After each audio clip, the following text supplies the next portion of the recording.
The IDAC memo controversy escalated as Andrea Johnson faced tough questioning over the KHUMLALO case recommendation.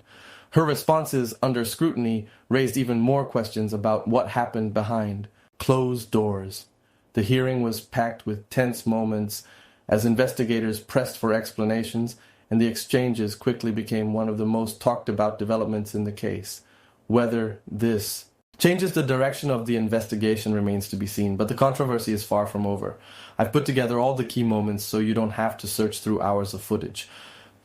Grab a cup of coffee, get comfortable, and let's break down everything that happened. If you're following every update on this case, make sure you hit the like button, share your thoughts in the comments, and don't forget to subscribe so you never miss the latest developments. 3285.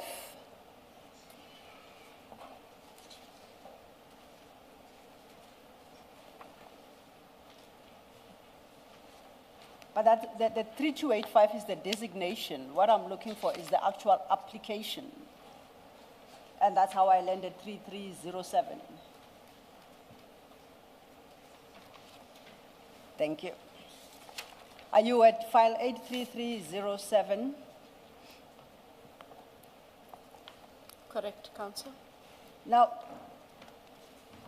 I understood your testimony on Thursday, in summary, to be Advocate Ramsamy.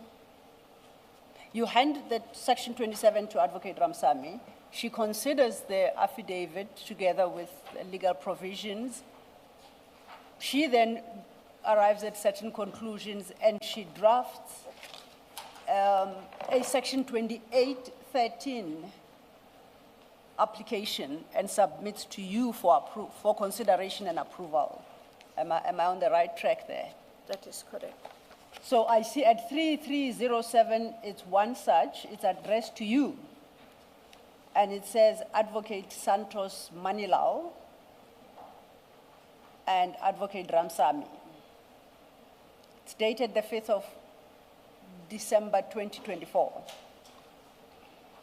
This is in relation to the list of 12, and that is at 3309.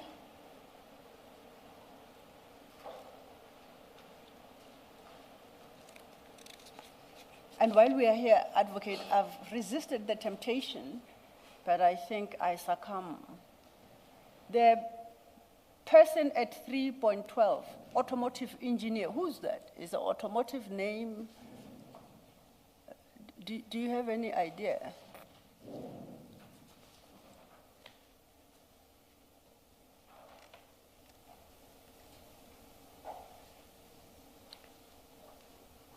No, Chair. These were the names that,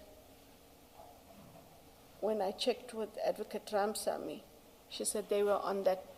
They were on a paper that were furnished after Mr. Perumal had spoken to Mr. Adams. Yes. Yes. So, at the risk of asking a stupid question, automotive engineer has got what, an ID number. Is that somebody we can search for at Home Affairs? It should be an entity that could be found. An entity? Yes, ma'am. But it says engineer, suggesting a person. It's an entity, from how I understand it. All right.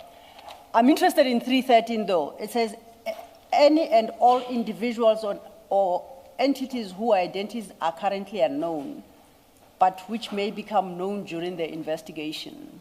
You recall we started with Section 27th affidavit, which identified the first three names. We established that Mr. Perumal, through you suggested Mr. Perumal added the rest of the names, having consulted with Mr. Adams. But then it goes, so that's broadening it. But 313 goes even broader, considering the purpose for which you would be issuing a Section 28 investigating. That there should be a limit to powers that are granted. 313 could very well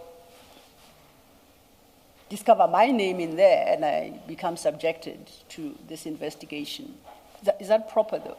Because it's a limitless power and authorization here. Counsel, it's not limitless because it relates to any and all individuals or entities whose identities are currently unknown, but are limited in which may become known during the course of this investigation. Yes. Yes. But it doesn't go further to say that they are implicated in whatever crime is being investigated. No. It's just the names being known, and suddenly there's authorization to go investigate them as well. It doesn't of necessity mean that they are investigated.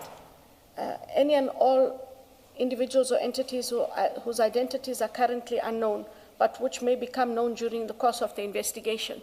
Once those details come through, investigators are able to determine whether those are persons of interest to be investigated or those are persons whose names have come up and are potential witnesses. So technically it's left to then the investigators. If they like me, they come across my name, they don't have to investigate. But if they don't like me, then they investigate. Do you understand my challenge? Because I think too much power resides and discretion resides with them. And that somehow has the potential to undermine the system. Doesn't it?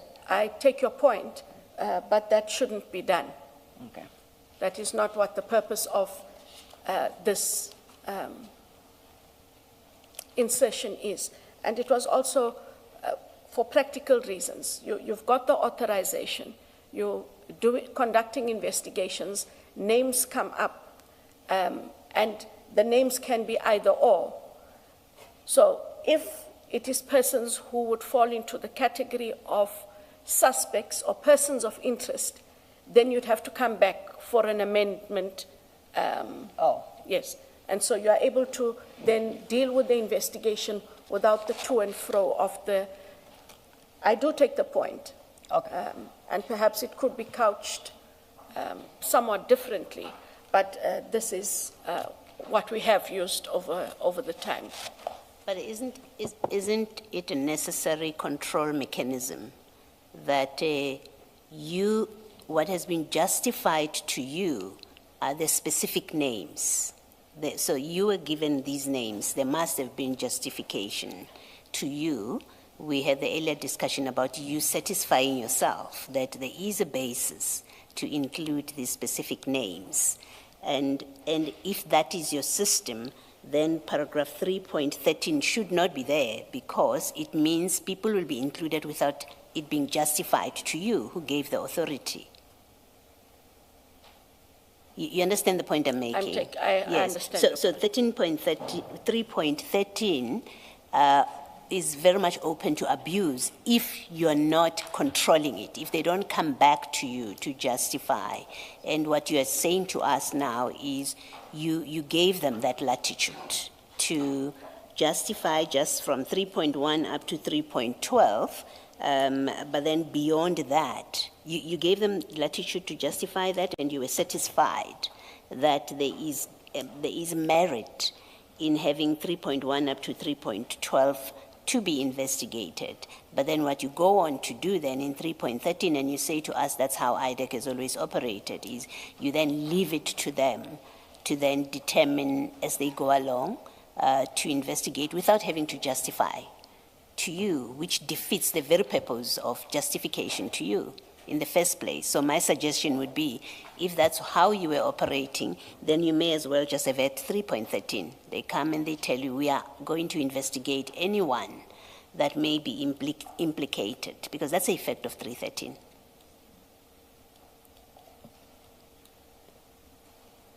It allows anyone that Colonel Padeachi gets their name, if Mr. Adams had said, Mr. Bodlani, that's all that would have happened. He would have gone and investigated him under 3.13 without coming to you as the repository of the authority to authorize investigations into individuals, without coming to you to say, here's my justification for investigating him. It was not the intention, but I do take But it is the effect. It in all likelihood is the effect, and I take the point. And just for reassurance, Mr. Bodlani is not in 3.13. Yeah, we don't know who else Mr. Colonel Pareachi included in there, but he may well, and you have no control over that, you have no way of knowing. And I say Colonel Pareachi not to target him specifically, all your investigators. They may well be conducting investigations of individuals that are not authorized by you and that may possibly not be related to a subject matter with that kind of provision. The point is taken, Chair. Thank you. Thank you, Commissioner. We were still with that application. I see if we go to page 3311. Sorry, Mr. Maybe before you go, Yes. there, let me ask my question before I forget. You say at 3310 under